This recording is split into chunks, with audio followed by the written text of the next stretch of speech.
Big Poppa Harold for Cooking with the Fat Guy. Tonight, burgers my way.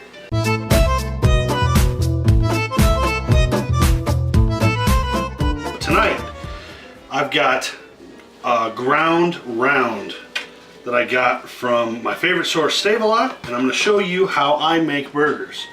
Now, this may not be the way you do it, but that's how I like to do this. So, I've already washed my hands, guys. Always do that. Now, I take and I spread this out into a just into a basic plate.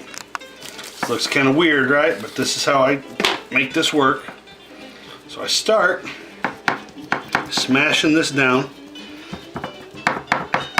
and now I'm going to add a few things. Now I've got a bunch of different things like this, for grilling, and I'm using just a Weber Gourmet burger seasoning, and I actually put just a little bit of this in the middle, and I just kind of spread it around in here. I try not to overdo it, but I want to get a little bit of that taste in there. I also use crushed red pepper. Now I don't use a lot of this, but I do kind of get just a sprinkle here and there because I like a little bit of pop in my burgers. That sounds crazy, but I'm telling you, it tastes amazing. A little garlic and onion. Again, I love seasonings, guys. I think it's absolute necessity to get this stuff and to try different seasonings. Find out what you like. You may surprise yourself in what you actually find as good.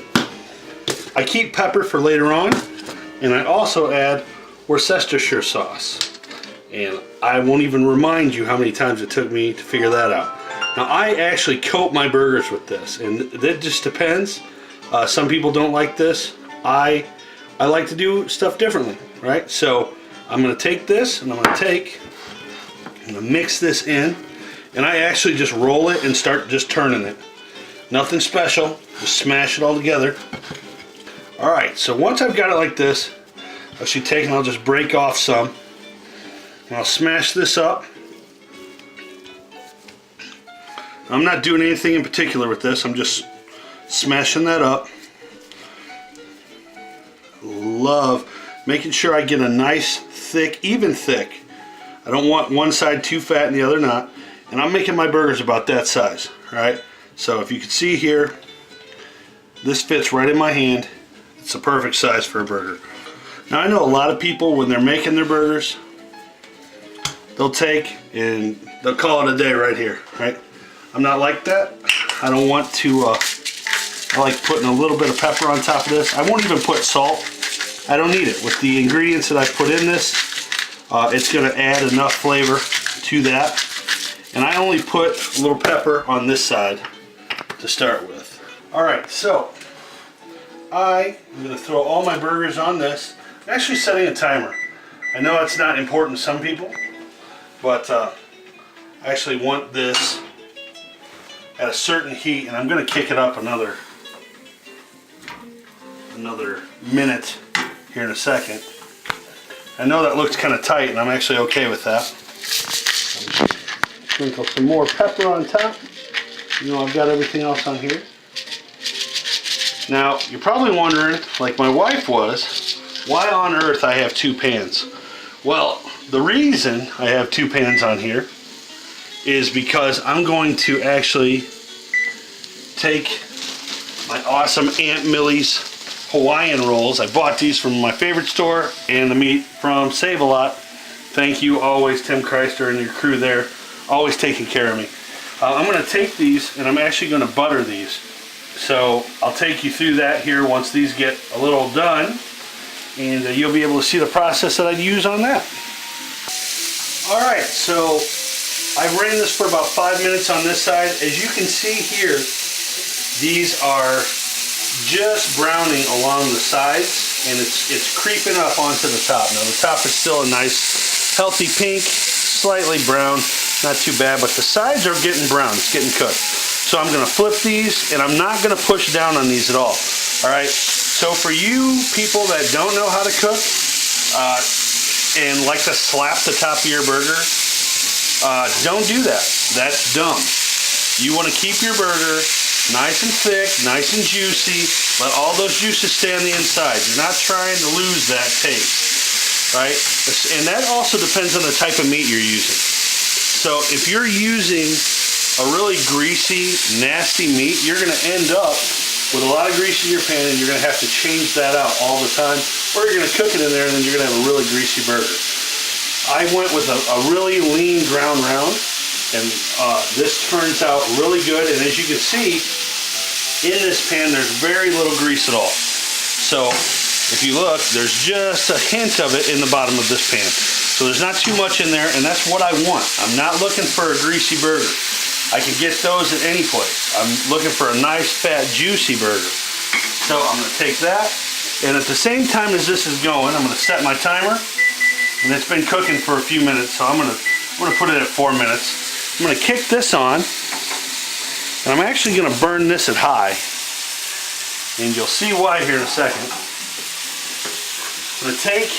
I'm actually gonna put butter on these buns. And I'm cooking 2 of these, and I'm actually going to bring them to work tomorrow because I'll be hungry at work. But I'm going to take 2 of these, and I'll start with 2 buns. And I'm just going to take regular butter, right? Nothing special, just margarine. And I'm going to take and I'm going to coat the bottom of this pan. I'm going to turn this down a little bit. Got it going. And I want this kind of thick on here, because I want the bread to soak this up. That's going to be kind of my starter for getting these toasted. Some people will actually take and just toast the bun to start with. It's not a bad idea. I mean, you can take and put some on there if you want to, but you really don't need to. That's why I'm putting as much as I am on this. So that's going. I'm going to turn this down a little bit. I'm going to drop these in. And I can actually, because of the room in that, I can cook them 2 at a time. So I'm going to cook them 2 at a time. And that should allow me to get these kind of brown. And that's the goal I'm shooting for here. I'm not looking for anything special. I just want these to be lightly toasted and brown on the outside.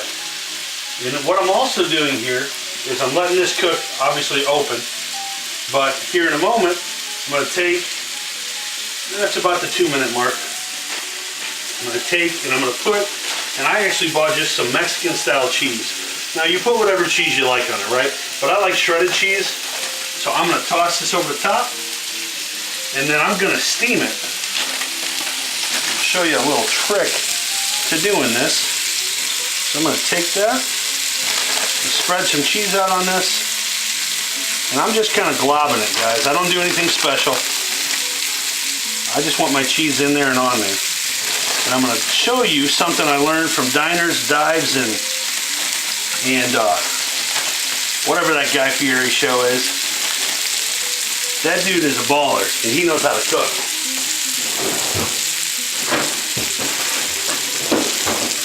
So I am taking some ice, and I'm going to put in with this.